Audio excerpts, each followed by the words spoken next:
നമസ്കാരം. കള്ളപിടിൻ്റെ ട്രാക്കിൽ കയറി കഴിഞ്ഞാൽ അവിടെ ജാതിയില്ല, മതമില്ല, ബന്ധമില്ല, കുന്തമില്ല, കൂട്ടുമില്ല, കുടുംബമില്ല, പ്രായവ്യത്യാസമില്ല, ഒരു സംഭവമില്ല. വിദ്യാഭ്യാസം കൂടുതലായാലും കൊള്ളാം, ഹൈ ലെവൽ IAS ആയിക്കോട്ടെ, അല്ലെങ്കിൽ IFS, എത്ര വലിയ പഠിപ്പുണ്ടായി, ഡോക്ടർ ആയിക്കോട്ടെ, അടിപൊന്തലുള്ള ആണുങ്ങളും കാമം കൂടുതലുള്ള പെണ്ണുങ്ങളും അവർ വേലി ചാടും. ഇത് വിചിത്രമായിട്ടുള്ളൊരു സംഭവം. ഇതെന്ന് പറഞ്ഞാൽ ഞാൻ കൗൺസിലിംഗ് കൊടുത്ത് നേരെയാക്കി കൊണ്ടുവന്നൊരു സംഭവമാണ്. കാരണം ഈ ടീച്ചറും കെമിസ്ട്രി പഠിപ്പിക്കണം. ടീച്ചറിൻ്റെ ഹസ്ബൻഡ് ഫിസിക്സാണ്. ഒരു കുറച്ചുകൂടെ മുതിർന്ന കുട്ടികളെ പഠിപ്പിക്കണം.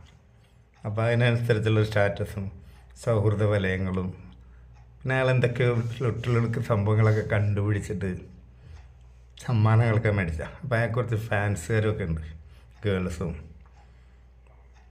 പരിപാടിൻ്റെ കാര്യത്തിൽ വലിയൊരു പടക്കുതിരല്ല, എന്നാലും ഒപ്പിച്ചിട്ട് ഇങ്ങനെ ഇറങ്ങി ഒരു പക്ഷെ ഭാര്യ അങ്ങനെയല്ല, അമിത കാമമുള്ള പെണ്ണ. ഇവൾക്ക് കാമം. അപ്പോൾ ഇവളും കോളേജിൽ തന്നെ പഠിപ്പിക്കണം. കാമം എന്ന് പറഞ്ഞാൽ അടക്കാൻ പറ്റാത്ത കാമം. എൻ്റെ ഡ്രൈവിങ് പോരാ. അപ്പോൾ ഇയാൾക്ക് ഭർത്താവിന് ഇടയ്ക്കിടയ്ക്ക് ഫോൺ വരും, ദീർഘ സംഭാഷണങ്ങൾ, ചിലപ്പോൾ പെണ്ണുങ്ങളുടെ പേരിലുള്ള കോളുകളാണ്. അതേപോലെ ഇവരോട് വല്ലാണ്ട് സംസാരമില്ല. കാരണം വലിയ പഠിപ്പിസ്റ്റും ഫിസിക്സ് അങ്ങനത്തെയൊക്കെയാണല്ല. അപ്പോൾ ഇവർക്ക് ഇയാളൊരു സംശയം തോന്നുന്നുണ്ട്. ഇവരാട് ഇമാജിൻ ചെയ്യണം ഇയാളായിട്ട് ബന്ധമുണ്ടാവും. കാരണം ഇയാൾ അവരോടൊക്കെ ഫോണിൽ വളരെയധികം നേരം സംസാരിക്കലുണ്ട്. അപ്പോൾ ഇവരങ്ങോട്ട് ഉറപ്പിച്ച് ഇയാൾക്ക് ഔഹിതമുണ്ടെന്ന്. അപ്പോൾ ടീച്ചർ പഠിപ്പിക്കണതും ഇയാൾ പഠിപ്പിക്കുന്നത് രണ്ട് സ്ഥലത്താണ്. അപ്പോൾ അതൊരു കാരണം. കൂടുതൽ വിവരങ്ങൾ കിട്ടൂല. അപ്പോൾ ടീച്ചർ പഠിപ്പിക്കണടുത്ത് ഇംഗ്ലീഷ് സാഹിത്യം പഠിപ്പിക്കുന്ന ഒരു കുറുക്കുണ്ട്. ഇയാൾ ടീച്ചറിൻ്റെ രസതന്ത്രം ശരിക്ക് വർക്കൗട്ട് ചെയ്യിച്ച് ഒന്ന് പുകഴ്ത്തിയൊക്കെ കൊടുത്ത്. പണ്ടൊരു ചൊല്ലുണ്ട്, ചാകാൻ നിൽക്കുന്ന ആൾ വീഴാൻ പോണ തെങ്ങുമ്പേ കയറിയെന്ന് പറഞ്ഞാൽ മതി. ടീച്ചറിൻ്റെ എല്ലാ ചരിത്രം ഇയാൾ ചിക്കിച്ചകഞ്ഞെടുത്തിട്ട് ടീച്ചറിനെ പുകഴ്ത്തി ഇയാൾ കയ്യിലാക്കി. ഇംഗ്ലീഷ് സാഹിത്യമൊക്കെ വെച്ച് കാച്ചി ഈ ടീച്ചറെ കെമിസ്ട്രിയൊക്കെ നല്ല വർക്കൗട്ടാക്കി. അങ്ങനെ ഫാമിലിയിലെ പ്രോബ്ലം മുതലെടുക്കുകയാണ് ഇയാൾ. കാരണം ഇവർ ട്രിപ്പ് പോലെ തുടങ്ങി ദൂരത്തൊക്കെ പോവുക, ഫ്ലൈറ്റിനൊക്കെ പോകും, കളി കഴിഞ്ഞ് വരും. അവസാനം ഇത് പ്രശ്നമായപ്പോഴാണ് എൻ്റെ അടുത്ത് വരുന്നത്. അടിച്ച് പിരിയേണ്ട കേസായിരുന്നു. പക്ഷേ ഞാനത് ഒപ്പിച്ച് ഒരു കുഴിക്ക് ചാടാൻ പോയ സംഭവം കൈ പിടിച്ച് കരയിൽ വെച്ച പോലെ നിർത്തി. പക്ഷേ മറ്റുള്ളവരുടെ കൗൺസിലിംഗ് പോലെയല്ല എൻ്റെ കൗൺസിലിംഗ്.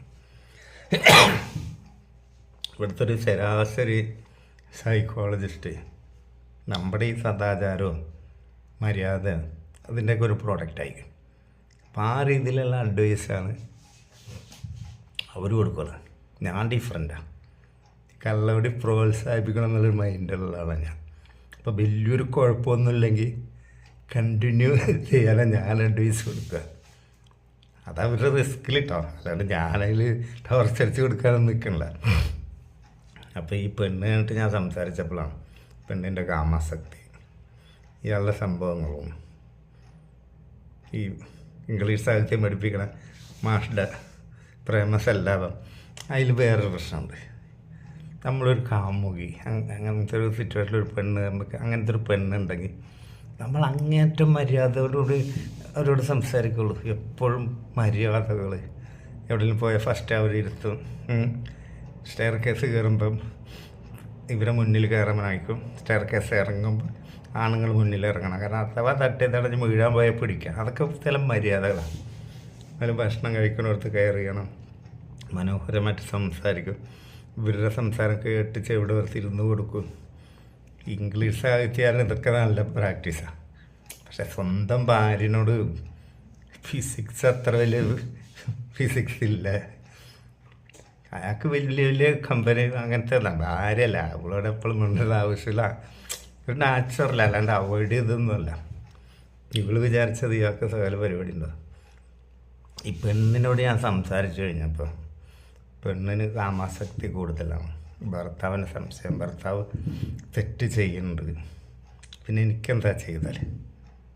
അതായത് ഇവളുടെ തെറ്റിനെ ന്യായീകരിക്കാൻ ഇവളുടെ മനസ്സ് കണ്ടെത്തിയ വഴിയാണത്. അയാൾ പോകുന്നുണ്ട്.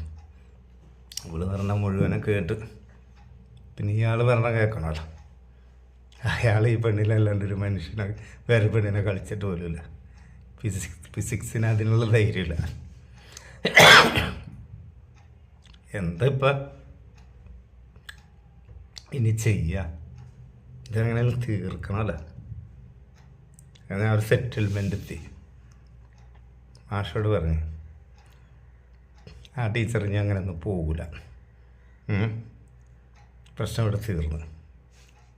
അതേപോലെ ടീച്ചറോട് പറഞ്ഞു, നിങ്ങൾ ഭർത്താവിനെ സംശയിക്കരുത്, ഇത്ര നല്ലൊരു മനുഷ്യനെ നിങ്ങൾക്ക് വേറെ കിട്ടൂല എന്നൊക്കെ പറഞ്ഞ് സെറ്റാക്കി. എന്നിട്ട് ടീച്ചറോട് ഞാൻ ജബി പറഞ്ഞു, 100% സേഫാണ് ഉള്ള ചാൻസ് കിട്ടിയാൽ നിങ്ങൾ കളിച്ചോളാൻ പറഞ്ഞു.